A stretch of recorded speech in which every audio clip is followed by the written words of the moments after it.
ផ្នែកទី20សន្និសីទទីក្រុងហ្សឺណែវឆ្នាំ1954នៅថ្ងៃ9វិច្ឆិកាឆ្នាំ1953បន្ទាប់ពីបារាំងបានប្រគល់សមត្ថកិច្ចផ្នែកតុលាការហិរញ្ញវត្ថុនិងយោធាមកឲ្យខ្មែរសពគ្រប់ហើយព្រះមហាក្សត្រខ្មែរក៏បានប្រកាសឯករាជ្យជាតិដោយឥតបង្អង់នេះជាព្រឹត្តិការណ៍មួយដ៏សំខាន់នៅក្នុងប្រវត្តិសាស្ត្រខ្មែរតាំងពីពេលនោះមកព្រះបាទនរោត្តមសីហនុបានត្រូវគេទទួលស្គាល់ថាជាវីរបុរសជាតិជាព្រះបិតានៃឯករាជ្យជាតិទោះជាយ៉ាងនេះក្តីក៏ព្រះអង្គនៅតែបន្តទទួលការរិះគន់ពីសំណាក់វរៈជននយោបាយខ្មែរមួយចំនួនដោយហេតុថាប្រទេសកម្ពុជានៅតែស្ថិតនៅក្នុងសហភាពបារាំងដដែលដូចនេះឯករាជ្យខ្មែរពុំទាន់មានលក្ខណៈបរិបូរណ៍នៅឡើយមួយវិញទៀតការដែលព្រះមហាក្សត្រខ្មែរហាក់បីដូចជាពុំសូវផ្ដល់តម្លៃប៉ុន្មានទៅឲ្យស្មារតីនៃរដ្ឋធម្មនុញ្ញខ្មែរឆ្នាំ1947វីរៈជនទាំងនោះក៏នាំគ្នាធ្វើការតស៊ូបន្តមកទៀតដោយចាត់ទុកថាឯករាជ្យដែលព្រះមហាក្សត្របានប្រកាសនៅថ្ងៃទី9វិច្ឆិកាជាឯករាជ្យក្លែងបន្លំផងទៀតបញ្ញវន្តខ្មែរមួយចំនួនដូចជាលោកកេងវ៉ាន់សាក់ជួនមុំលោកសុកធួសាឡុតសជាដើមដែលបានវិលត្រឡប់មកពីស្រុកបារាំងជាបន្តបន្ទាប់ចាប់តាំងពីឆ្នាំ1952មកក៏បាននាំគ្នាបង្កើតជាក្រុមប្រឆាំងមួយទន្ទឹមគ្នានោះដែរបញ្ញវន្តមួយចំនួនទៀតព្រមទាំងអ្នកនយោបាយអភិរក្សខ្មែរសំខាន់យល់ឃើញថាដោយព្រះមហាក្សត្រខ្មែរមានកិត្យានុភាពល្បីល្បាញនិងមានអំណាចដ៏ខ្លាំងក្លាបែបនេះគេពុំអាចលុបតួនាទីឬដណ្ដើមយកអំណាចពីព្រះអង្គបានដោយងាយនោះទេយុទ្ធសាស្ត្រល្អមានតែមួយប៉ុណ្ណោះគឺគាំទ្រព្រះមហាក្សត្ររហូតដល់ពេលឱកាសល្អហុចឲ្យតែម្ដងគឺនៅក្នុងន័យនេះហើយដែលលោកសំសារីសម្រាប់រួបរวมជាមួយលោកញឹកជូឡុងលោកលុនណុលនិងអ្នកអង្គម្ចាស់សេរីមតៈដែលសុទ្ធតែជាអ្នកដែលត្រូវគេចាត់ទុកនៅពេលនោះថាមានភក្តីភាព 100% ចំពោះព្រះមហាក្សត្រ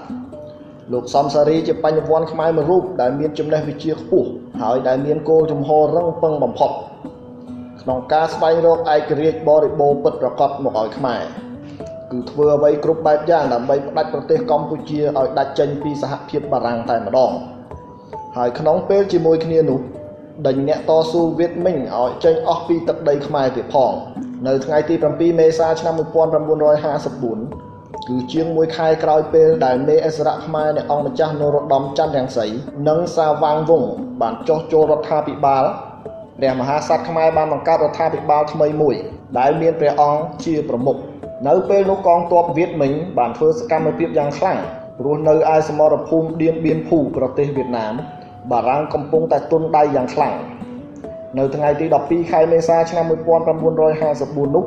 កងទ័ពព្រៃវៀតមិញបានវាយប្រហារទៅលើរថភ្លើងភ្នំពេញបាត់ដំបងយ៉ាងឃោរឃៅប៉ុន្តែគឺនៅពេលនោះដែរដែលព្រះមហាក្សត្រខ្មែរព្រះបាទនរោត្តមសីហនុដឹកនាំប្រតិបត្តិការសឹករុញច្រានកងទ័ពវៀតមិញប្រតិបត្តិការសឹកនោះមានឈ្មោះថាប្រតិបត្តិការសាមគ្គី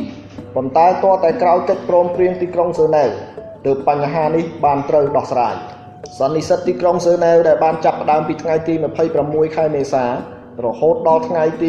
21ដល់22ខែកក្កដាឆ្នាំ1954បានយកសំណុំរឿងសំខាន់មកដោះស្រាយគឺបញ្ហាប្រទេសកូរ៉េទាំងពីរនិងបញ្ហាឥណ្ឌូចិនប្រទេសដែលបានចូលរួមក្នុងអង្គប្រជុំមានជាអាច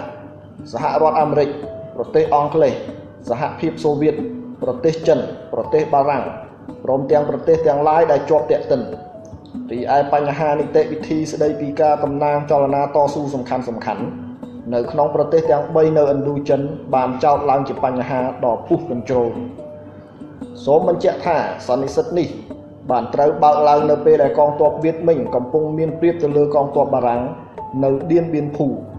ពោលគឺសន្និសីទអន្តរជាតិមួយដែលសាកល្បងដោះស្រាយការប្រជែងកម្លាំងរវាងលោកទាំងពីរគឺលោកកុម្មុយនីសនិងលោកសេរីនៅថ្ងៃទី7ខែឧសភាឆ្នាំ1954កងទ័ពបារាំងទទួលបរាជ័យទាំងស្រុងជាហេតុបណ្ដាលឲ្យលោកម៉ង់ដេសត្រង់ប្រធានក្រុមប្រឹក្សារដ្ឋមន្ត្រីបារាំងនៅសម័យប្រធានាធិបតីរីណេកូទី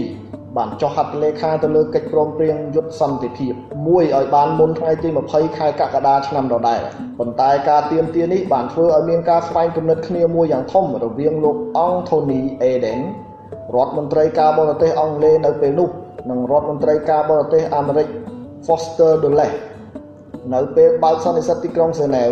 សហរដ្ឋអាមេរិកចង់ផ្ដល់ជំនួយយោធាទៅឲ្យបារាំងនៅក្នុងករណីដែលប្រទេសអង់គ្លេសយល់ព្រមផងដែរប៉ុន្តែប្រទេសអង់គ្លេសពុំព្រមព្រោះខ្លាចសង្គ្រាមរាលដាលហួសព្រំដែនសូមបញ្ជាក់ថានៅពេលដែលសន្និសីទទីក្រុងហ្សឺណែវឈានដល់ទីបញ្ចប់អ្នកតំណាងសហរដ្ឋអាមេរិកគ្មានវត្តមាននៅក្នុងអង្គប្រជុំទេហើយនៅពេលអង្គប្រជុំឈានមកដល់ទីបញ្ចប់គឺនៅថ្ងៃទី21ខែកក្កដាសហរដ្ឋអាមេរិកក៏ពុំព្រមចុះហត្ថលេខាទៅលើកិច្ចព្រមព្រៀងទីក្រុងហ្សឺណែវទៀតលោក Foster Dulles ដកខ្លួនទៅរៀបចំផែនការមួយគឺរៀបចំប្រព័ន្ធការពារមួយនៅអាស៊ីដើម្បីទប់ទល់នឹងកុម្មុយនីសគឺអង្គការសន្ធិសញ្ញាអាស៊ីអាគ្នេយ៍ដែលមានឈ្មោះថា OTAS សន្ធិសញ្ញា OTAS ត្រូវបានចុះហត្ថលេខានៅថ្ងៃទី8ខែកញ្ញាឆ្នាំ1954ដដែលនៅទីក្រុងម៉ានីលបញ្ហាតាក់ទងនឹងប្រទេសកម្ពុជាដោយលោកសំសារីមានស្មារតីរឹងប៉ឹងមិនខ្លាចនឹងប្រឡយមុខដាក់ប្រទេសមហាអំណាចដោយត្រង់ប្រទេសកម្ពុជាក៏បានទទួលឯករាជ្យពេញលក្ខណៈគឺបានទទួលសិទ្ធិស្វ័យសម្រេចគ្រប់គ្រាន់ទាំងអស់លោកសំសារីជាអ្នកចរចាខ្មែរម្នាក់ដ៏ស្វិតស្វាញបំផុតក្នុងការទាមទារសិទ្ធិដ៏សំខាន់នេះសម្រាប់ឯករាជ្យបរិបូរណ៍ពិតរបស់ខ្មែរតាមរយៈសិទ្ធិនេះខ្មែរអាចជ្រើសរើសយកប្រទេសណាជាសម្ព័ន្ធមិត្តក៏បានដែរគឺមិនរណបអ្វីទាំងអស់ទៅនឹងយុទ្ធសាស្ត្ររបស់បារាំងប៉ុន្តែទោះជាយ៉ាងនេះក្តីដោយប្រការផ្សេងការប្រឹងប្រែងរបស់លោកសំសារីបានត្រូវរលាយសាបសូន្យអស់ទៅវិញនៅពេលក្រោយមកទៀតនៅក្នុងរដ្ឋាភិបាលសម្ដេចរតនសីហនុនាថ្ងៃទី29ខែកក្កដាឆ្នាំ1953ដល់ថ្ងៃទី22វិច្ឆិកាឆ្នាំដដែលលោកធ្វើជារដ្ឋមន្ត្រីខាងសន្និសីទ